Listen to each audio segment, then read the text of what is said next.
Kontroversi sholat berhadiah yang digulirkan Wali Kota Bengkulu Helmi Hasan semakin menjadi.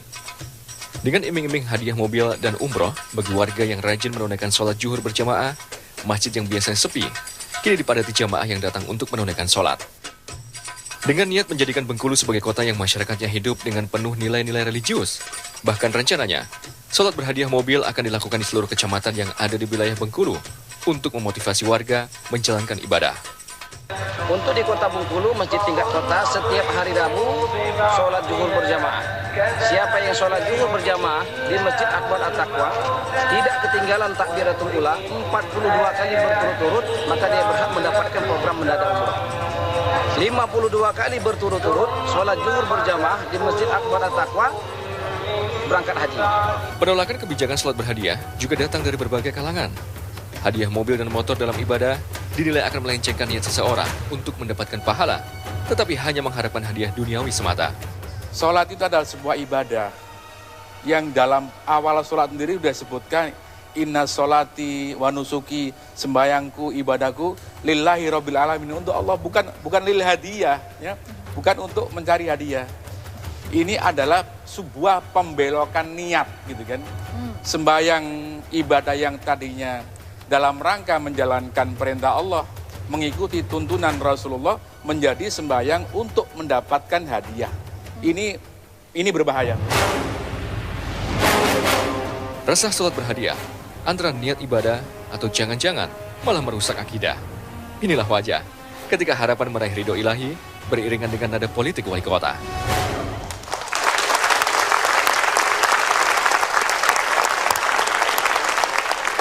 Selamat malam, Anda menyaksikan debat. Malam hari ini kita berbicara tentang terobosan yang dilakukan oleh pemerintah Kota Bengkulu, atau lebih tepatnya Wali Kota Bengkulu yang memberikan atau membuat sebuah kebijakan, memberikan hadiah khusus bagi mereka umat muslim di kota tersebut yang melaksanakan ibadah sholat zuhur. Ini merupakan hal yang baru rasanya kita dengar. Banyak orang yang setuju mengamini itu, memberikan suasana segar bagi semangat religiusitas di wilayah tersebut, tapi banyak yang mengatakan bahwa seperti yang Anda dengar tadi, banyak juga yang mengatakan bahwa ini akhirnya melencengkan niat tulus beribadah untuk semata-mata kepada Yang Maha Kuasa untuk kepentingan-kepentingan yang sifatnya duniawi. Mari kita bertanya terlebih dahulu kepada Pak Wali Kota.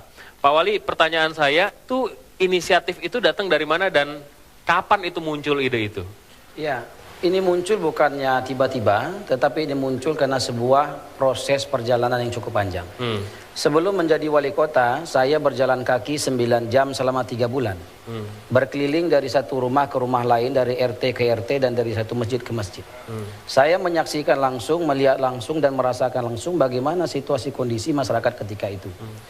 Misalnya bagaimana setiap masjid yang saya lalui itu sepi. Dan kemudian saya bertemu dengan banyak masyarakat ketika itu masuk ke dalam jurang kemiskinan, dan baru saya tahu data MP3I-nya 74.000 masyarakat miskin. Saya juga melihat bagaimana infrastruktur ketika itu banyaklah rusak daripada yang bagus. Drainase yang sudah puluhan tahun tidak dicuci siring, ketika hujan 1-2 hari di mana-mana banjir. Nah, ketika itu saya juga melihat bagaimana struktur APBD yang tidak berpihak kepada rakyat. Nah, oleh karena itu beberapa 3 bulan saya berjalan itu, saya membuat sebuah visi APBD untuk rakyat.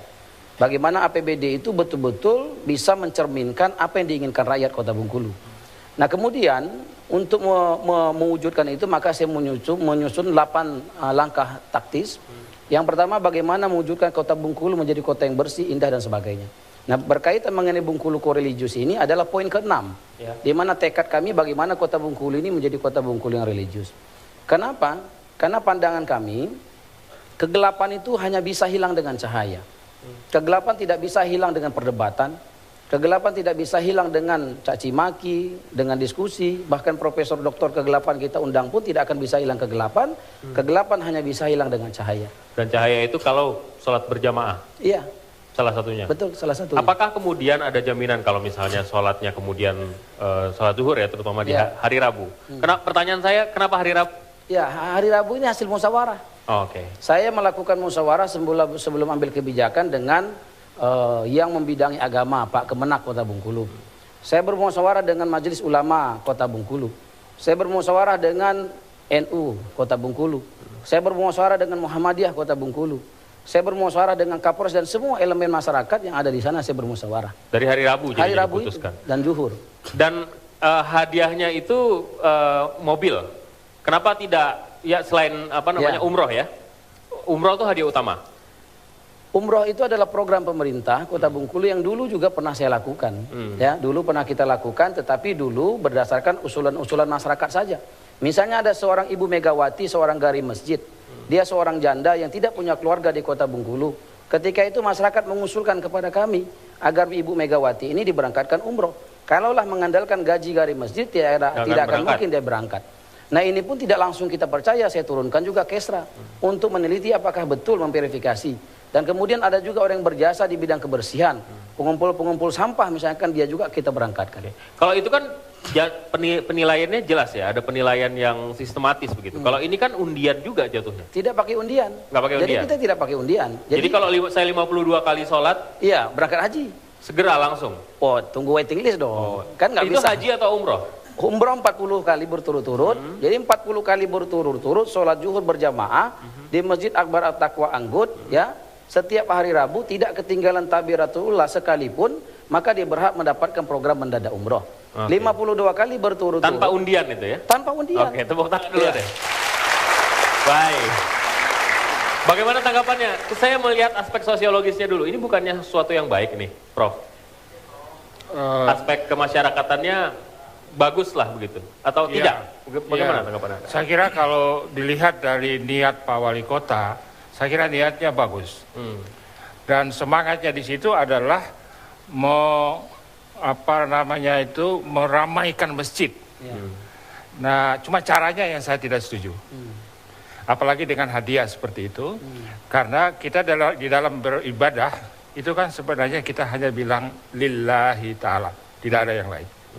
Tidak ada mengharapkan apa-apa.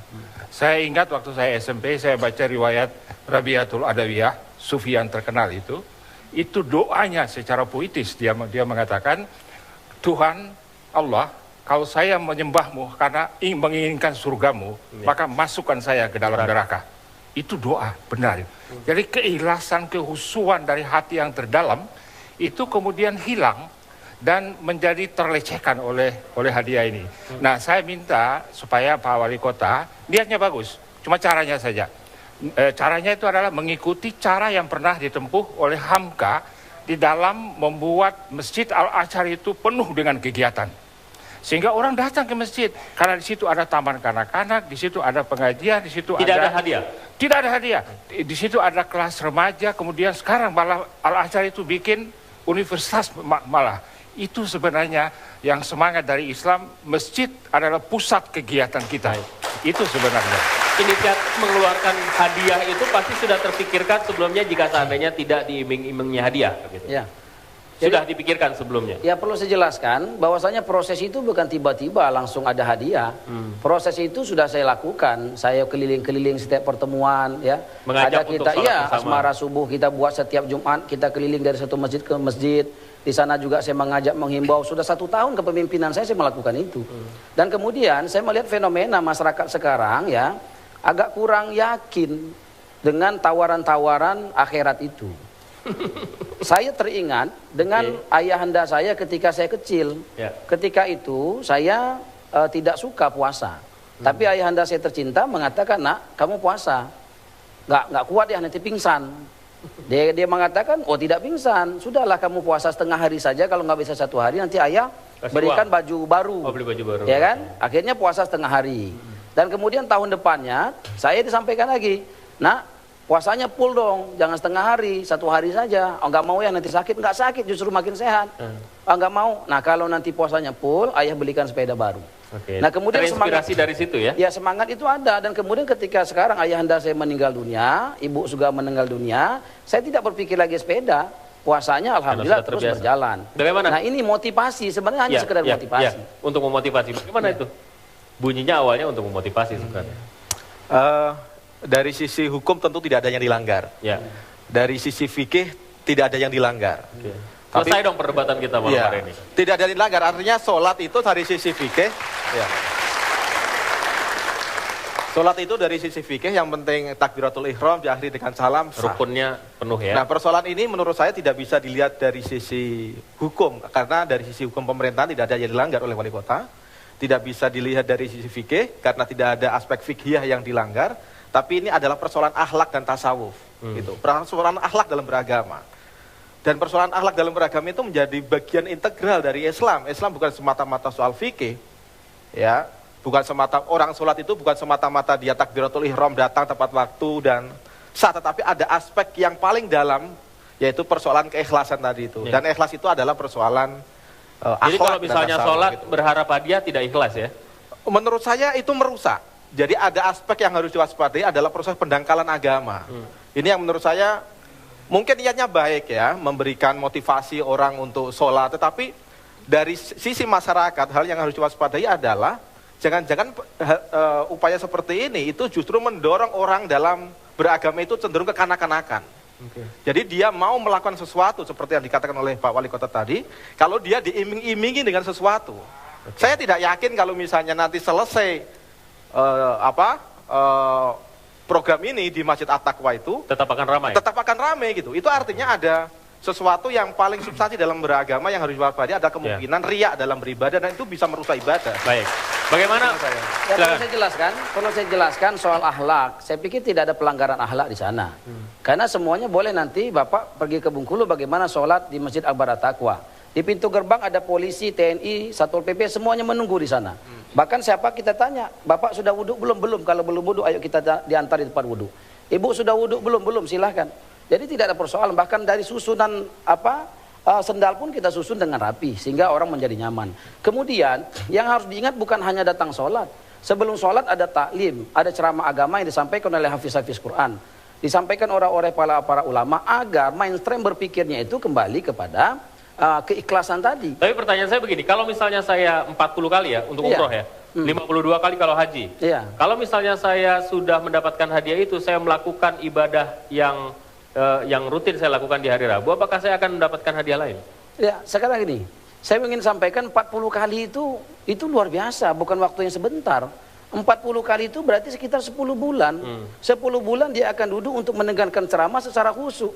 Yang disampaikan oleh orang-orang yang paham agama, hafal Iyalah, Quran. setelah itu nanti kalau misalnya saya ikut lagi, saya bisa berangkat lagi. Ada kemungkinan untuk itu? Oh, tidak boleh. Oh, nggak boleh. Jadi kan ini kan motivasi. Nggak boleh berulang. Jadi motivasi ketika. Jadi ada kemungkinan kalau misalnya udah dapat hadiah, ya sudah saya sholat di rumah lagi begitu kan? Enggak, justru semangat dia ya sama seperti sekarang. Kalau Ayah saya sudah terbiasa meninggal, begitu iya. ya. Baik, kami akan Iya, kembali kan sesaat lagi, terbiasa. tetaplah bersama kami di debat. Lagi, sholat 40 kali ya? Iya. 40 kali terus menerus zuhur Iya. setiap hari Rabu akan mendapatkan hadiah umroh. Iya. 52 kali haji. Iya. Kemudian yang mobil Mobil ini ceritanya, saya satu ketika mendengar taklim yang disampaikan seorang hafiz Quran, Ustadz Amin namanya.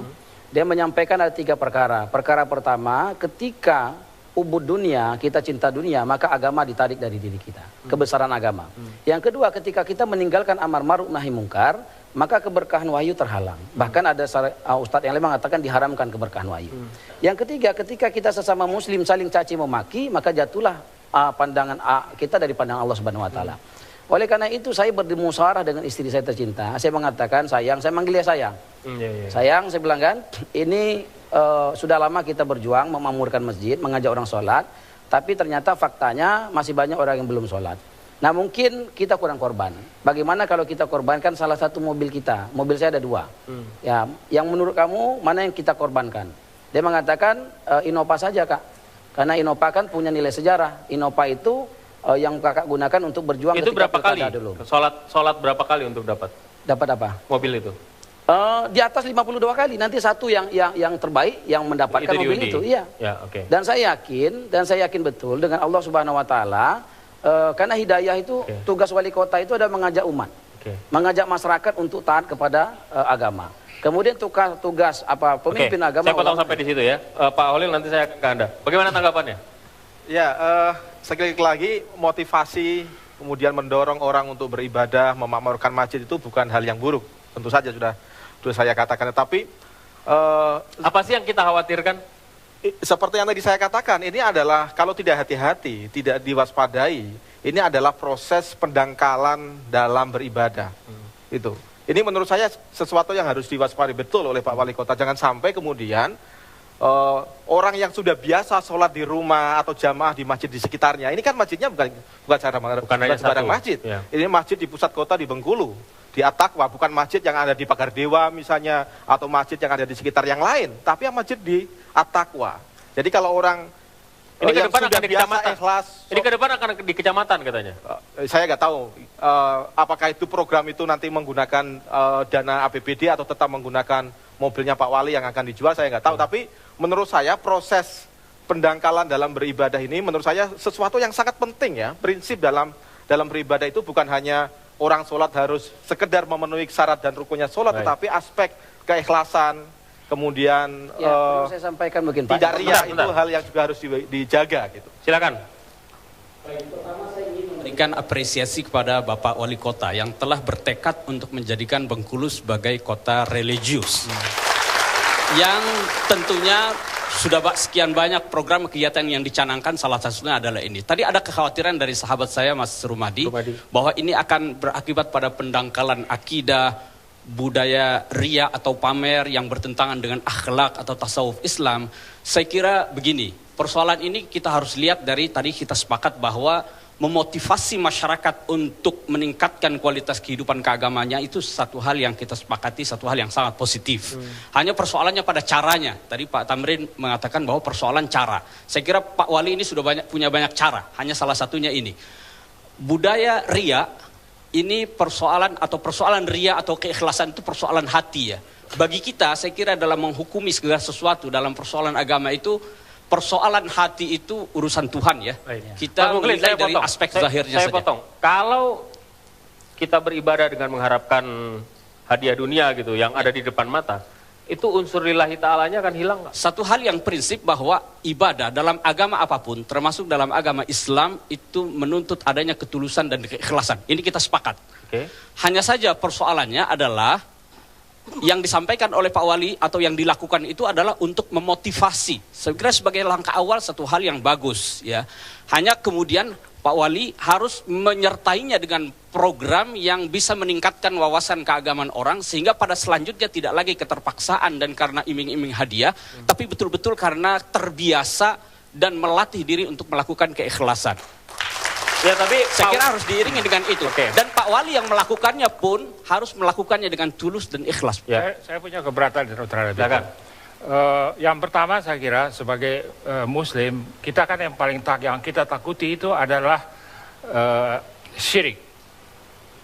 Syirik, menyekutukan Tuhan. Apapun, sekecil apapun terbetik di hati, itu sangat-sangat tidak boleh. Nah, itu dan memang Tuhan sudah bilang bahwa kadang-kadang kita tidak tahu itu. Tapi dengan menghadirkan Innova dan menghadirkan umrah, itu menghadirkan orang untuk syirik. Dan itu sangat berbahaya. Kemudian yang kedua itu adalah birokrasi. Seorang pastor pernah bilang sama saya, kamu Muslim itu beruntung. Di dalam sistem keagamaan kamu tidak ada sistem hierarkis yang clerical. Jadi berarti tidak ada birokrasi yang berbelit-belit. Dengan memasukkan absen, dengan memasukkan fotokopi kartu penduduk, dengan satpol datang di situ, itu birokratisasi. Dan itu tidak boleh. Karena kalau kita beribadah kan kita seolah-olah melihat Tuhan. Kalau kita tidak melihat, dia melihat kita. Saya kira itu persoalan. Jadi saya kira itu sangat berbahaya. Bentar, silakan dijawab dulu. Ya, bentar. Tamrin ya. Yang ketiga, kita punya pertimbangan. Saya belum selesai. Baru yang kedua. Yang ketiga, sebenarnya fungsi daripada negara itu mensupport. Yang harus melakukan memotivasi dan mengembangkan masjid sebagai pusat dari kegiatan umat Islam adalah para ulama.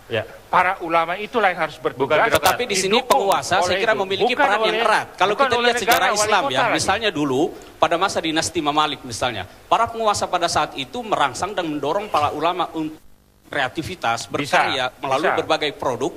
Itu mereka didorong. Karya mereka itu lalu kemudian ditimbang.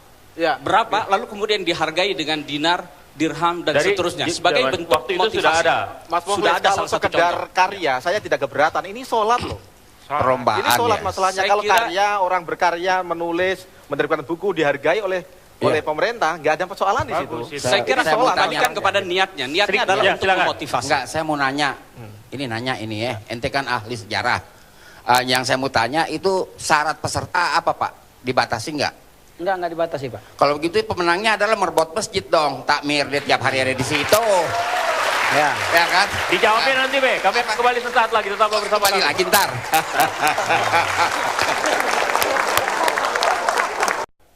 Pak Holil, tanggapan Anda dari tadi belum bicara. Allahumma arinal haqqa haqqa warzuqna tiba'ah wa arinal batila batilan warzuqna tinabah.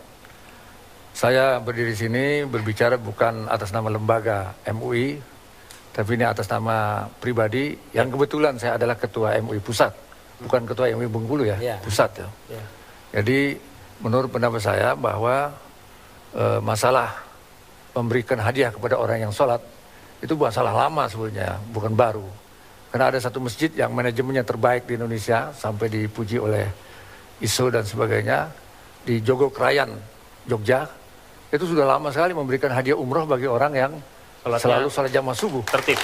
Tertib dan salat subuh. Oleh karena itu saya berpendapat bahwa selama pemberian hadiah ini sementara, saya pikir sangat bagus. Ya. Atau pemberian hadiah ini sifatnya merupakan satu pendidikan, ya, pendidikan kepada orang-orang yang sudah dewasa, orang-orang yang ilmunya banyak, mungkin profesor, doktor, fakultas syariah, atau dari pesantren, tapi dia masih TK dalam urusan sholat jamaah. Ya, saya kira banyak itu, profesor, doktor, kiai, ulama, ilmunya tinggi, tapi sholat jamaahnya TK. Oke. Saya mau ke Pak Wat lagi. Ya. Kita masih ingat bagaimana BLT itu ramai dibicarakan. Iya. Ini tujuannya bagus, subsidi kemudian dialihkan dan difokuskan pada yang berhak dan lain sebagainya. Dan kemudian orang menganggap bahwa ini bagian dari kampanye. Bapak kan lepas dari keinginan untuk beribadah, kita tetap menyorot Bapak sebagai pejabat publik dan politisi gitu. Bapak Pol adalah politisi dan karir politik itu akan jalan terus. Mungkin nggak sih seorang wali kota nih hari ini melakukan ini semata-mata untuk kepentingan pencitraannya, untuk kepentingan karir politik di masa yang akan datang? Terima kasih, dan ini menjadi sebuah fenomena menarik. Ketika seseorang berbuat baik, maka kita sekonyong-konyong menghakimi dengan prasangka-prasangka. Satu. Yang kedua, saya akan komentar mengenai BLT. Ketika BLT di Kota Bengkulu yang saya pimpin, heboh karena masing-masing masyarakat saling tuding-menuding. Itu kaya kenapa dapat, ini miskin kenapa nggak dapat. Ketika itu sikap apa yang kita ambil, saya kumpulkan semua ya potensi-potensi di pemerintahan, saya sampaikan kita tidak usah komentar soal BLT baik tidak, itu sudah program pemerintah kita dukung. Persoalan sekarang ada masyarakat yang harusnya dapat tidak dapat, ini tanggung jawab kita. Saya buat program namanya BLA, bantuan langsung Allah Subhanahu wa Kembali ke masalah sholat berjamaah yang dapat hadiah itu. Bagaimana kemudian jawaban Bapak bahwa itu bukan kepentingan Bapak? Saya akan ke sana. Karena itu pakai APBD kan Pak? Saya ke sana. Ya, sekarang ini, kalaulah itu memang kepentingan politik saya dominan, tentu saya nggak akan pakai rapat. Saya tidak akan musyawarah dengan Kemenak, saya tidak akan musyawarah dengan NU, saya tidak akan musyawarah dengan Muhammadiyah dan sebagainya. Justru bukan saya yang menjadi pimpinan untuk Bengkulu Koreligius, karena saya menyadari saya tidak pernah dididik pesantren, saya tidak pernah dididik madrasah, saya cuma risau sebagai kepala daerah melihat bagaimana masyarakat saya, karena pertanggungjawaban seorang pemimpin itu bukan hanya pertanggungjawaban jalan mulus, bukan hanya pertanggungjawaban lapangan pekerjaan, tapi pertanggungjawaban akhirat nanti.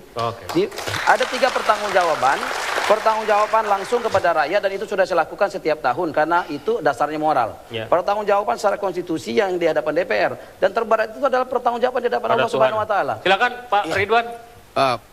Pak Wali, begini Pak, Bapak kan sekarang lomba salat, itu yang saya baca di surat kabar, ya kan? Sebelumnya MTQ juga pada zamannya tahun 72 juga dikritik. Kenapa ini ibadah kok diperlombakan? Bukan lain dengan beri hadiah. Umpama saya orang kaya, nggak saya umumin, yang puasanya hebat, ntar lu gue kasih hadiah.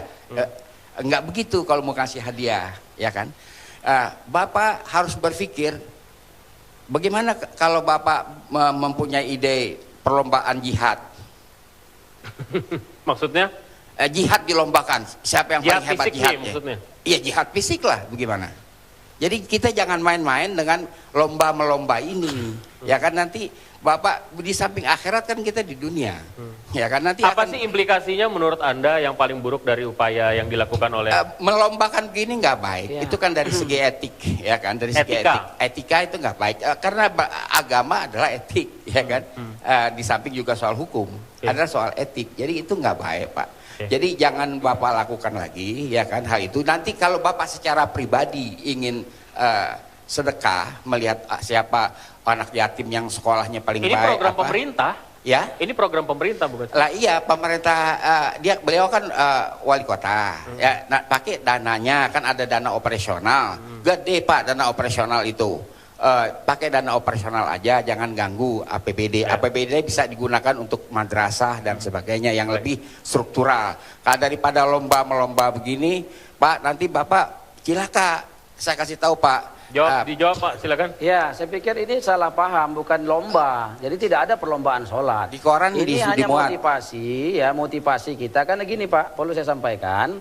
Program mendadak umroh itu sudah kita lakukan tahun yang lalu. Sudah saya sampaikan pola yang kita buat adalah bagaimana mencari masukan-masukan dari masyarakat. Saya contohkan satu Ibu Megawati tadi yang gari masjid. Ya. Tetapi ada persoalan karena di situ cenderung subjektif, banyak orang juga berpandangan keliru. Ya. Nah, kemudian polanya kita rubah agar lebih transparan. Caranya bagaimana? Begini, Pak. Caranya agar masyarakat Ini saya kita mengingatkan juga, Bapak, ya kan. Ya, Terlalu terima kasih, banyak Pak, pejabat mengingatkan. ditangkap gara-gara korupsi. Nggak masalah, Pak. Jangan dengar dulu saya bicara ini, Pak. Ini Jakarta, Pak. Ya, Jangan ya. salah. Iya. Ya kan? Ini Jakarta. Jangan sampai Bapak sekarang pejabat banyak ditangkap korupsi. Nanti Bapak yang panglaris, pejabat yang ditangkap lantaran politik. Saya Itu kira ini persoalan hati-hati. lain, Pak, ya. Oh, bukan lain, Ini Pak. bukan persoalan Karena nanti kalau korupsi, Bapak nggak bisa cegah, tapi ini Bapak persoalan kepedulian. Tunggu dulu, ente duduk, saya belum selesai. Ya, Ente kan ahli sejarah. Ini masalah masa kini, bukan masalah sejarah. Ente diam dulu dong. Kita break dulu, kami akan kembali sesaat lagi. Kami akan kembali sesaat lagi, tetaplah bersama kami. Udah aneh. Tentang hadiah yang diberikan oleh Pak Wali untuk mereka yang konsisten atau istiqomah melakukan sholat itu tadi.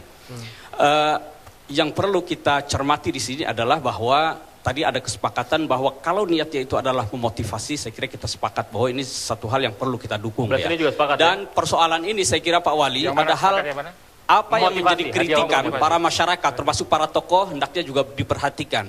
Jangan sampai apa yang menjadi kekhawatiran mereka itu terjadi. Oleh karena itu apa yang disampaikan Pak Wali bahwa di situ ada pencerahan, pemberian wawasan dari para tokoh agama kepada masyarakat agar mereka kemudian nanti beragama secara tulus, saya kira perlu dilanjutkan dan harus diiringi dengan itu. Ya, Jadi kekhawatiran itu bisa dicegah dengan upaya-upaya yang saya kira Pak Wali dengan jajarannya sudah memikirkan itu semua dan lanjutkan ini karena itu ditetapkan melalui musyawarah berbagai pihak yang ada di wilayah itu.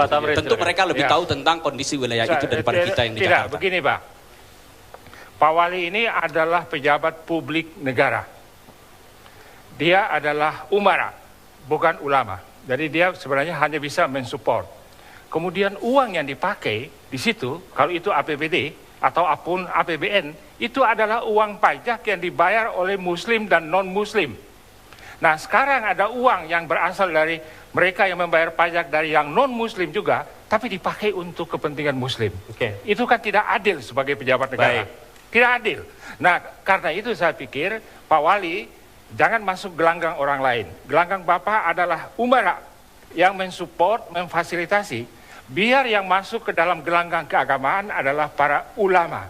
Nah kalau MUI yang melakukan ini saya support. Tapi tanpa hadiah benda-benda itu ya. Tapi dengan program yang seperti Hamka bikin di Al-Azhar. Itu program Hamka itu yang harus diteruskan.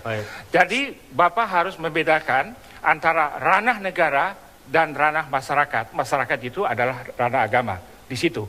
Seorang wali kota masuk ke dalam gelanggang masyarakat ulama, keagamaan, salah. Apalagi menggunakan dana Saya kira dari sebagai pajak. Gak boleh pajak kewajiban itu. pemerintah itu adalah menciptakan kehidupan keagamaan yang kondusif di wilayah. Dengan uang pajak siapa? Yang dibayar oleh semua Dan saya kira rakyat itu Indonesia. wajar karena mayoritas yang ada di wilayah Bengkulu, yang non saya kira juga akan Muslim. dapat nggak? Ya, saya pikir persoalan agama semua harus diperlakukan secara adil. Adil itu tidak harus merata. Saya barusan ke Bali. Saya ke Bali karena mayoritas di sana Buddha dan Hindu. Saya lihat bagaimana APBD mereka juga mayoritas untuk pura dan sebagainya. Kita tidak usah protes. Karena memang proporsional. Dan ketika saya di Wali Kota Bengkulu, Kristen pun ada bagian. Untuk rumah-rumah ibadah mereka kita bantu juga. Tapi jadi lucu kalau di Kristen juga saya hajikan atau saya umrohkan. Nah oleh karena itu, saya kurang sepakat kalau kepala daerah ditarik dari sisi agama. Kalau begitu mendingan saya berhenti jadi kepala daerah. Bukan mengumrahkan orang Kristen, tetapi Pak Wali, sebentar Pak, beliau mau berhenti ini penting. Artinya, Pak Tamrin, tunggu dulu, ini beliau mau berhenti. Bapak jangan Pak, nanti kayak Ibu Risma. Jadi gini, saya ingin komentar, ketika kepala daerah ditarik dari agama, saya pikir itu tidak boleh. Karena kepala daerah itu ketika dia mencalon harus jelas identitas agamanya. Ketika dia menjadi kepala daerah lalu agama Islamnya ditinggalkan dulu, Kristennya ditinggalkan dulu, tidak mengurusi ranah itu menurut otomatis uang pajak yang dibayar oleh Muslim dan non Muslim harus dipakai untuk seluruh rakyat Indonesia. Betul. Dan kalau Bapak melakukan sesuatu untuk memotivasi Muslim supaya gembira beribadah dan rajin beribadah, hal yang sama juga harus Bapak lakukan. Kita lakukan, bukan dengan umrah dan haji, bukan jelas. Tapi sekarang dengan saya katakan kita proporsional, Pak.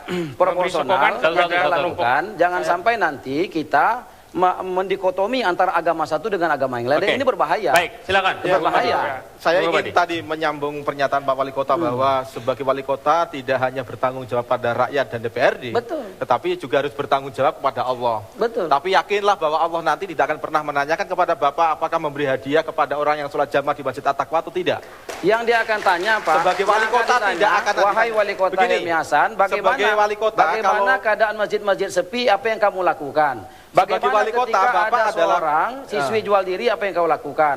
Bagaimana ketika korupsi menjalela, apa yang kau lakukan? Tentu bukan pertanyaannya adalah jalan mulus, itu sudah saya ingin ngomong dulu, jangan dipotong dulu. Sebagai Wali Kota, tanggung jawab yang paling penting dari Wali Kota adalah mendorong bagaimana masyarakat itu sejahtera, Bapak tidak korupsi. Saya khawatirnya begini, jangan-jangan pola seperti ini itu menjadi opium, menjadi candu.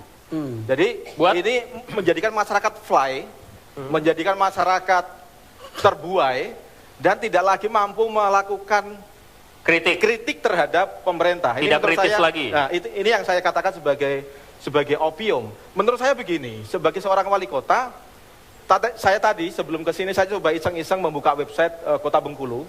Saya coba ngecek apakah Kota Bengkulu ini sudah memenuhi kewajiban undang-undang atau belum. Saya cek dan saya coba lihat apakah dia memenuhi misalnya ketentuan undang-undang tentang keterbukaan informasi publik atau enggak. Saya lihat belum memenuhi ketentuan itu. Jadi kalau misalnya wali kota dia mendorong keterbukaan informasi, melakukan transparansi anggaran, itu lebih mulia daripada itu jauh lebih mulia memberikan hadiah. Saya akan jawab itu, Pak. Perkenankan saya jawab. Perkenankan, saya sudah katakan di awal, pertanggungjawaban saya 3. Pertama, setiap tahun saya mempertanggungjawabkan di depan rakyat yang memilih saya, baik yang kontra maupun yang tidak. Baik yang mendukung saya maupun tidak, dan itu sudah saya lakukan di tahun pertama saya memimpin. Dan seluruh media saya undang di depan Pemda Kota itu. Dan yang kedua itu adalah pertanggungjawaban di konstitusi itu. Ya, jadi yang Bapak sampaikan keterbukaan informasi sangat terbuka. Persoalan IT dan sebagainya itu persoalan teknis. Tetapi Bapak bisa lihat di dokumentasi itu setiap tahun, saya baru 1 tahun memimpin, di tahun pertama saya undang seluruhnya. Tidak mengenal apa agamanya, tidak mengenal apa sukunya, tidak mengenal partai politiknya, semuanya saya undang dan mereka bebas bertanya apapun. Bahkan ada yang mencaci maki karena salah paham soal angka kemiskinan misalnya. Pak Wali Kota, apa yang Anda lakukan dengan kemiskinan? Saya mengatakan saya buat program Samisake 1 miliar per kelurahan, 67 miliar kita anggarkan untuk mengentaskan kemiskinan 70.000 orang. Kita break dulu, kami akan kembali sesaat lagi, tetaplah bersama kami. Sudah di APBD kan, ya kan, ini tahun yang terakhir. Supaya Bapak terima masukan-masukan yang berharga dari jago-jago itu di depan, ya kan. Ini nggak baik, Pak. Tadi saya khawatirkan kalau ada camat Bapak mau bikin perlombaan jihad fisik bagaimana, kan Bapak juga susah ngelawan, ya kan. Kemudiannya kalau Bapak bilang tadi Bapak ngayomi semua agama, Konghucu mengatakan kita nih lomba apa nih Konghucu? Nah itu Bapak juga susah, ya kan? Lomba apa Konghucu, ya kan? Kan susah Pak. Jadi ini Bapak jadi repot sama urusan ini. Sedangkan pekerjaan di Bengkulu tuh banyak. Sayang Pak, jangan Bapak buang-buang waktu, ya Pak ya. Ini tausiah aja, jangan Bapak debat. Umur saya lebih tua dari Bapak ya. Pak Holil silakan ditanggapi. Ya, kalau usulannya Pak Ridwan seperti itu, kalau Kalau Bang Ridwan memberikan tausiah, saya kira saya lebih berhak untuk memberikan tausiah. Silakan. Jadi begini. Dia ada jenggotnya. Sholat jamaah 5 waktu buat laki-laki termasuk Bang Ridwan, itu hukumnya fardu ain sebetulnya. Nabi Muhammad pernah pada suatu hari sebelum dia menjadi imam, sebelum dikomatkan, beliau berdiri dan mengatakan, kalau boleh salah satu dari kalian menjadi imam, ketika kalian sholat jamaah, aku keliling kampung, apabila aku temukan satu rumah ada laki-laki yang tidak sholat jamaah, aku perintahkan kalian kumpulkan kayu bakar dan bakar rumah itu. Nah, Bapak Wali Kota ini, ya, dia bertanggung jawab itu untuk mendapatkan ridho Allah dan keberkahan untuk bangsanya dan umatnya sebengkulu. Artinya kalau sekota Bengkulu, sekota Bengkulu, kalau sejahtera, ekonominya sejahtera, segala sesuatunya, tetapi masjid kosong, dia tidak akan mendapatkan ridho Allah, tidak akan mendapat barokah Allah. Dan kebahagiaan serta keuntungan yang paling bernilai bagi seorang hamba yang hidup di dunia ini adalah keberkahan. Makanya salam kita itu adalah Assalamualaikum warahmatullahi wabarakatuh. Ya. Barokah Allah, bukan barokah yang lain. Dan sedikit lagi bahwa kita ini berdasarkan Pancasila. Sila yang pertama adalah ketuhanan yang Maha Esa. Beliau ini ingin mengukuhkan bahwa pemerintah Wali Kota Bengkulu selalu menjalankan atas dasar ketuhanan yang Maha Esa. Meramaikan masjid itu adalah hubungannya sangat erat dengan ketuhanan yang Maha Esa untuk menjadi Pancasilais yang sejati. Tidak mungkin seorang Pancasila sejati kalau dia tidak sholat, kalau dia itu muslim. Baik. Padahal sholat itu ada tiang agama. Cara lain nggak ada Pak, mensiarkan masjid, apa nggak ada cara lain selain perlombaan? Misalnya menghadirkan ahli tausiah kita Bapak Khalil Ridwan kan bisa, ya kan? Di samping yang lain-lainnya. Jadi ya, apa nggak ada cara lain? Apa Bapak harus Bang Ridwan, ini bukan perlombaan sholat, Bang Ridwan. Ya. Ini perlombaan sholat jamaah, mengikuti sholat secara jamaah. Pak Ridwan yang hormat ini senior saya sebenarnya. Soalnya udah lama nggak ketemu, saling nggak kenal jadinya. Ya. Alhamdulillah bertemu sekarang. Ya. Jadi itu bukan perlombaan sholat pertama. Yang kedua, apa yang Bang Ridwan sampaikan tadi pun kita lakukan. Ulama-ulama, ustadz-ustadz semua kita adakan untuk pengajian, TPQ dan sebagainya. Baik. Dan kemudian perlu sekarang saya pertanyaan saya begini, sorry saya potong, waktu kita sudah habis. Ya. Pak Ridwan mengusulkan agar tahun ini adalah tahun terakhir. Anda tetap akan melanjutkan karena Anda masih sisa 4 tahun lagi ya? Ya. Akan dilanjutkan terus sampai 4 tahun? Iya, makanya ini kan pola ya. Kita akan lihat nanti ini kan motivasi untuk orang makmur masjid. Okay. Ketika memang semuanya sudah sadar pentingnya sholat berjamaah itu 2 rakaat sholat sunat sebelum subuh lebih baik daripada dunia isinya. Ya kan? Bagaimana juga sholat berjamaah itu juga lebih baik daripada Innova, lebih baik daripada umroh dan sebagainya. Dan ini nanti kesadaran itu muncul ketika orang sudah jadi datang itu bukan hanya sholat, tapi ada pemahaman-pemahaman agama yang disampaikan para ulama kita. Akan dievaluasi, intinya begitu. Iya. Terima kasih Bapak-Bapak. Kami menghadirkan pro kontra dengan harapan Anda yang menyaksikan sedari tadi mendapatkan apa yang menjadi poinnya dan Anda bisa menentukan pro atau kontrakah Anda. Kami hanya